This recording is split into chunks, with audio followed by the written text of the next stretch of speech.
Bapak Ibu sekalian, kita untuk memanfaatkan waktu kita akan langsung mendengarkan paparan dari Prof. Tandjo, yaitu dengan judul Perencanaan Pembelajaran PJOK di Era New Normal. Kepada Prof. Tandjo, waktu sepenuhnya kami berikan. Terima kasih, Mas Anung. Assalamualaikum warahmatullahi wabarakatuh. Waalaikumsalam warahmatullahi wabarakatuh. Selamat siang, salam sejahtera untuk kita semua. Yang saya hormati Bapak Rektor UNESA, saya manggilnya Dik Prof. Nur Hasan ini. Selamat siang. Cak Hasan. Enak Dik Prof deh. Iya, ya. Terima kasih kepada Bapak Dekan Vio UNESA. Terima kasih juga kepada panitia, khususnya jurusan kalau di Surabaya namanya POR ya, Pendidikan Olahraga, yang sudah berkenan mengundang saya sebagai salah satu narasumber. Kepada teman-teman narasumber lain, adik-adik saya yang sudah profesor dari UPI, dari UM. Selamat siang semuanya, para peserta yang saya hormati dan saya banggakan. Ini share screen-nya bisa dari panitia atau harus saya? Oh, nah, baik. Baik, Ibu Bapak yang saya hormati, saya tidak akan berpanjang lebar. Ringkas, paparan saya akan cukup ringkas. Paparan saya akan cukup ringkas karena yang tidak ringkas tadi sudah disampaikan oleh Prof. Nur Hasan, sangat rinci dan komprehensif. Baik, tugas saya oleh panitia diminta untuk menyampaikan tentang perencanaan pembelajaran di era new normal, khususnya pembelajaran pendidikan jasmani. Tadi hal-hal yang sifatnya praktis, strategis sudah disampaikan oleh Bapak Rektor, oleh Prof. Nur Hasan. Ini saya ingin terlebih dahulu mengingatkan kepada rekan-rekan semua, teman-teman guru penjas dan pemerhati keolahragaan di Indonesia yang saat ini bersama-sama berada di dalam Zoom meeting. Teman-teman sekalian, saya ingin kembali mengingatkan apa itu pendidikan jasmani. Kalau saya boleh mengatakan sepanjang karier saya yang hampir 40 tahun, itu bergulat berkutat di pendidikan jasmani. Pendidikan jasmani adalah satu dari sedikit mata pelajaran yang sangat lengkap. Tetapi selengkap apapun, inti dari pelajaran pendidikan jasmani, ada 3 hal yang saya ingin sampaikan di sini, yaitu hakikat konten dari pendidikan jasmani adalah literasi fisik. Kemudian prinsip praktiknya harus aktif secara fisik. Jadi pakai media apapun, secanggih apapun, sesederhana apapun, kita harus tetap memastikan bahwa pelajaran mapel pendidikan jasmani ini, mereka yang sedang belajar aktif secara fisik. Oke, pakai YouTube, ya, mendownload materi dari YouTube, mendownload materi dari internet, memberi tugas untuk macam-macam ke peserta didik. Silahkan. Tetapi prinsip utamanya adalah harus aktif secara fisik. Itu tidak bisa ditawar. Nah, medianya bisa berupa, media geraknya itu bisa berupa olahraga, yang dimaksud di sini adalah cabang olahraga, bisa dalam bentuk permainan, termasuk permainan tradisional, dan penjelajahan serta kegiatan-kegiatan lain yang physically active. Itu harus menjadi prinsip utama. Next, Mas, tolong. Ya. Nah, prinsip dasar dari pendidikan jasmani adalah pendidikan jasmani itu harus dikerjakan dengan niat utama untuk mengoptimalkan perkembangan keterampilan motorik, meningkatkan refleks, menyempurnakan koordinasi mata tangan kaki, serta memberikan kebiasaan gerak tubuh, postur yang bagus. Ya, jadi tujuan dari pembelajaran penjas itu menguasai sebuah cabang olahraga bukanlah menjadi tujuan utama.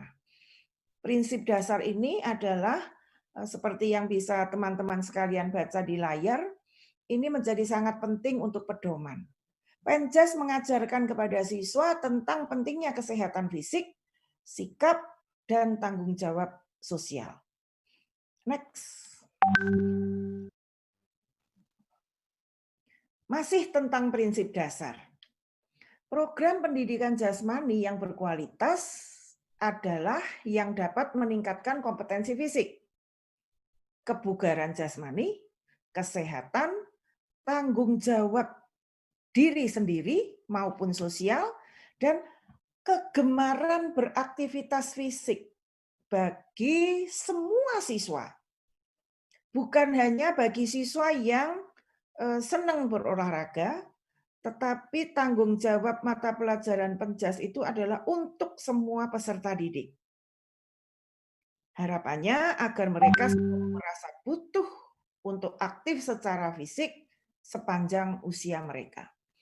Kalau ke mahasiswa saya di FIK UNES, khususnya yang ada di jurusan PJKR, itu saya selalu memesankan bahwa saya selalu mengencourage mereka dengan menyatakan bahwa keberhasilan guru penjas itu nggak usah muluk-muluk menghasilkan atlet. Keberhasilan guru penjas utamanya adalah Anda bisa dikatakan berhasil kalau bisa membuat anak-anak itu senang bergerak dan merasa butuh untuk selalu bergerak. Secara fisik ya, secara fisik. Itu sudah satu langkah maju luar biasa sebagai guru pendidikan jasmani. Next, Mas. Nah, ini literasi fisik. Sekarang saat ini sedang sedang banyak dibicarakan tentang lema literasi, dan khusus untuk ruang lingkup kita, ruang lingkup keolahragaan, yang dimaksud dengan literasi fisik, physical literacy, itu dapat dideskripsikan sebagai adanya motivasi, rasa percaya diri, physical competence, keterampilan fisik, pengetahuan, dan pemahaman tentang nilai. Tentang nilai-nilai, tentang value, dan bertanggung jawab untuk engagement in physical activity for life. Jadi ini beberapa hal teman-teman yang saya perlu ingatkan, perlu selalu kita pahami dalam situasi apapun, baik dalam situasi normal maupun dalam situasi new normal. Jadi apapun yang akan kita kerjakan sebagai guru penjas, hal-hal yang mendasar ini harus menjadi titik tolak. Kita tidak bisa kemudian, oke, sekarang zamannya canggih, mari kita gantikan pelajaran penjas dengan game online, tidak bisa. Ya, kecuali virtual physical activity. Selama itu ada gerakan fisik, aktivitas fisik, maka itu bisa digunakan sebagai medium untuk pembelajaran gerak. Tetapi kalau hanya duduk manis, jempol kiri kanan saja yang bergerak, itu tidak bisa dikatakan atau digunakan sebagai aktivitas pengganti pendidikan jasmani. Next, Mas. Slide selanjutnya, tolong. Baik, Ibu Bapak, teman-teman sekalian, sebagian besar dari audiens di acara ini adalah pendidik, teman-teman guru, dosen. Saya kira Ibu Bapak, teman-teman sekalian, pada tanggal 15 Juni lalu sudah sama-sama mengikuti ya paparan dari Mas Menteri kita yang tersayang, Menteri Dikbud. Di 15 Juni lalu, saya ini mengutip dari paparan beliau untuk mengingatkan kembali bahwa saat ini itu memang kita sedang berada di persiapan menghadapi new normal. Tetapi belum. Ini teman-teman bisa simak di layar, pola pembelajaran pendidikan anak-anak usia dini, pendidikan dasar, dan menengah atas, itu oleh Dikbud dibagi ke dalam beberapa tahapan dengan berpatokan pada pengklasifikasian zona wilayah yang dilakukan. Pengklasifikasian ini dilakukan oleh menggunakan rambu-rambu yang dikeluarkan oleh Satgas COVID nasional. Nah, bisa dilihat di layar, ini mengingatkan kembali pada tanggal ini dirilis 15 Juni, berarti sekitar hampir 2 minggu lalu, di seluruh Indonesia hanya ada 6% kabupaten kota yang masuk klasifikasi wilayah zona hijau. Zona hijau itu apa? Kalau dilihat dari perspektif kepentingan untuk pembelajaran, zona hijau itu mereka yang berada di zona hijau sudah bisa mulai menyelenggarakan aktivitas pendidikan tatap muka, bukan daring, tetapi tentu dengan protokol ketat, itu mulai tahun ajaran bulan Juli. Tetapi itu pun hanya berlaku untuk mereka yang setara dengan menengah atas, sekolah menengah atas, setara SMA. Ya, nah ini juga perlu dicermati bersama, dan ini karena penyelenggaranya adalah Surabaya, UNESA, maka saya berasumsi bahwa sebagian besar dari peserta yang ada di ruang ini adalah berasal dari Jawa Timur. Perlu dipahami bersama bahwa sampai dengan tanggal 24 itu berarti 4-5 hari lalu, data menunjukkan bahwa, mohon maaf ini, di seluruh Jawa Timur tidak ada kabupaten yang masuk ke zona hijau. Adanya kuning, itu beberapa, kemudian orange dan merah. Jadi masih harus bersabar. Saat ini posisinya mempersiapkan diri untuk memasuki new normal, tetapi masih harus tetap hati-hati, waspada. Pada saat tayangan ini disampaikan oleh Mas Menteri, juga diingatkan bahwa bila nanti di bulan Juli, mereka yang sudah masuk ke zona hijau ini ternyata ketahuan kuning, maka semua prosesnya akan diulang dari awal dan mereka tetap harus sabar menunggu. Baik, saya akan lanjutkan. Nah, ini prinsip kebijakan pendidikan di masa pandemik COVID-19. Kata kuncinya adalah kesehatan dan keselamatan itu menjadi prioritas utama. Sekali lagi, Ibu Bapak, teman-teman sekalian, kesehatan dan keselamatan adalah prioritas utama.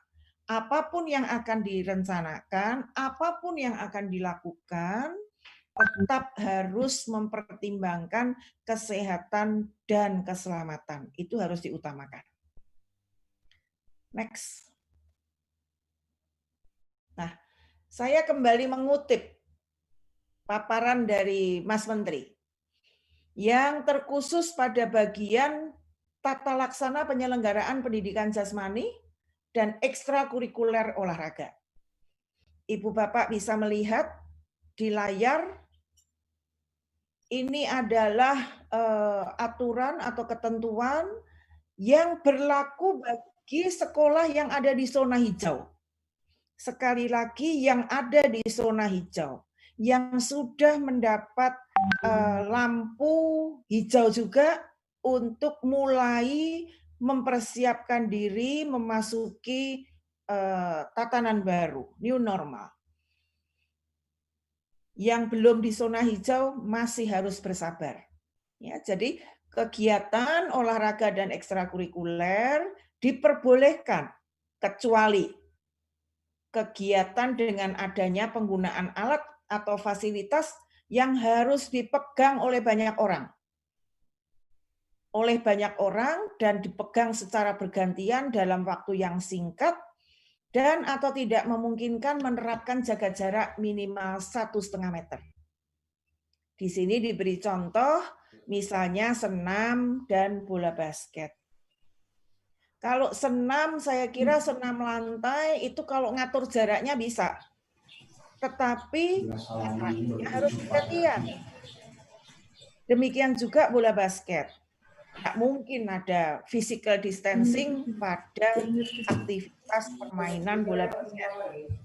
Tidak mungkin memainkan bola basket, masing-masing anak pegang bola sendiri-sendiri, kecuali hanya latihan dribble atau shooting. Passing pun masih harus bergantian.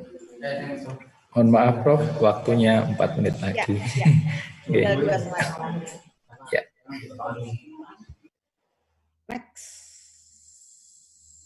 Baik, ini ada beberapa hal yang perlu diperhatikan untuk perencanaan penyelenggaraan pembelajaran.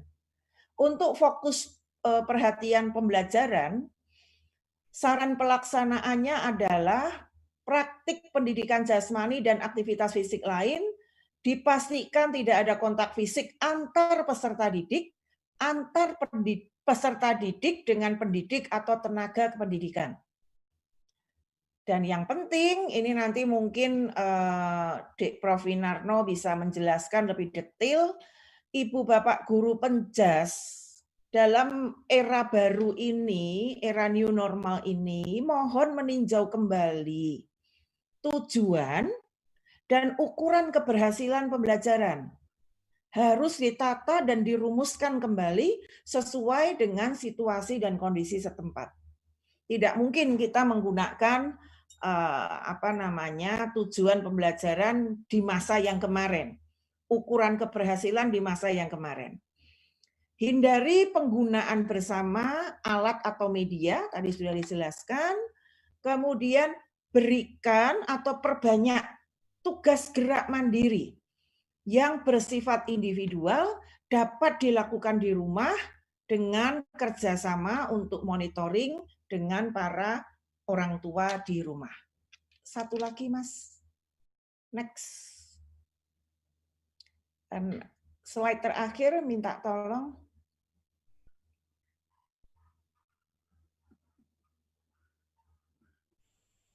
Baik, kalau belum bisa muncul di layar, saya akan sampaikan tentang fokus perhatian tindakan pencegahan. Penataan ruang kelas atau tempat belajar, serta arus keluar masuk. Itu harus ditata kembali. Pembatasan jumlah peserta didik, penyediaan perlengkapan harus sesuai dengan kebutuhan.